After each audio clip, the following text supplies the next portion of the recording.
कल live stream में मुझे 220 पिप्स का लॉस हुआ है। वो क्यों हुआ है मैं आपको समझाता हूँ।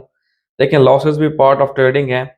जो लोग समझते हैं कि डेली प्रॉफिट होगा, डेली प्रॉफिट नहीं होता। और प्रॉफिट तो सब शेयर करते हैं लेकिन लॉसेस कोई शेयर नहीं करता, जो कि इस ट्रेडिंग फील्ड की हकीकत है। लेकिन लॉसेस आपके हो सकते हैं लेकिन ओवरऑल आपको प्रॉफिट में रहना चाहिए। और मेरी जो लॉस की रीज़न है, देखिए टेक्निकल एक रीज़न होती है, आपकी स्ट्रेटेजी जो है उसका विन रेट 60 70 80% होगा। तो 20% ऑफ द टाइम या 30% ऑफ द टाइम आपका सेटअप फेल होना है, वो तो समझ आती है। वो लॉस होता है, वो इतना दुखता नहीं है। लेकिन कल जो लॉस हुआ उसमें आपके लिए भी सबक है और मेरे लिए भी सबक है। सबक क्या है? कल लॉस हुआ मेरी इग्नोरेंस की वजह से। कल जब मैं मार्केट में बैठा, शायद मेरा होमवर्क कंप्लीट नहीं था और शायद मेरा पिछला पूरा महीना और पूरा हफ्ता प्रॉफिट में क्लोज हुए, बहुत अच्छे प्रॉफिट में। उसकी वजह से शायद मैं ओवर कॉन्फिडेंट था, जिसकी वजह से मैंने अपनी स्ट्रेटेजी के हिसाब से जो मैं लेवल्स मार्क करता हूँ वो मैंने सही से नहीं किए। गोल्ड की बात कर रहा हूँ, एक लेवल था 42, यस 4226 का लेवल देखा था, मतलब 26.5 का। तो जो मैंने मार्क किया हुआ था एज ए रिवर्सल, क्योंकि आपके पास कोई लेवल्स होते हैं कि यहाँ से इस लेवल से ऊपर जो है मार्केट रिवर्स हो सकती है, इससे नीचे नीचे बेरिश है।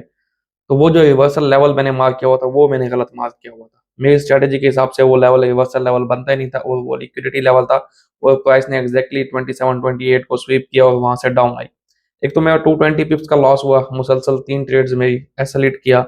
और सेकेंडली जो इतनी बड़ी मूव आई बेरिश 500 पिप्स की, चलो 500 नहीं तो उसमें से 300 पिप्स मैंने कैच कर लेने थे अगर मैंने लेवल को सही मार्क किया हुआ होता और मैं उस जगह से भी सेलिंग ही करता।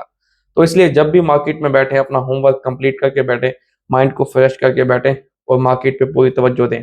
जब आप मार्केट को एनालाइज करते हैं, लेवल्स मार्क करते हैं, आंखें खोल के मार्क करें। बाज़ औक़ात ऐसा होता है कि हम कैजुअली मार्क कर रहे होते हैं और कुछ चीज़ें हम मिस कर जाते हैं, जो कि मेरे साथ कल हुआ और मैं एक छोटी-सी चीज़ मिस कर गया, जिसकी वजह से लेवल गलत मार्क किया और उसकी वजह से मुझे लॉस भी हुआ और मैंने 300 पिप्स प्रॉफ़िट भी जो है वो गँवा दिया, जो कि मैं हासिल कर सकता था। तो ये लॉसेस जो होते हैं उनसे सीखना पड़ता है, और लॉसेस इस बिज़नेस का, इस ट्रेडिंग का हिस्सा है, लॉसेस होंगे। अब ट्रेडर माइंडसेट ये होता है कि लॉसेस को दिमाग पे बिठा नहीं लेना, सवार नहीं कर लेना, क्योंकि आपने पहले प्रॉफिट भी तो दिया, इसी मार्केट से लिया है ना वो प्रॉफिट। लॉस हुआ है तो पार्ट ऑफ गेम है। तो लॉसेस भी होंगे, प्रॉफिट्स भी होंगे, ओवरऑल इंशाल्लाह हम प्रॉफिट में हैं और प्रॉफिट में रहेंगे। ओके जी, take care, good luck for your trades, अल्लाह हाफिज़।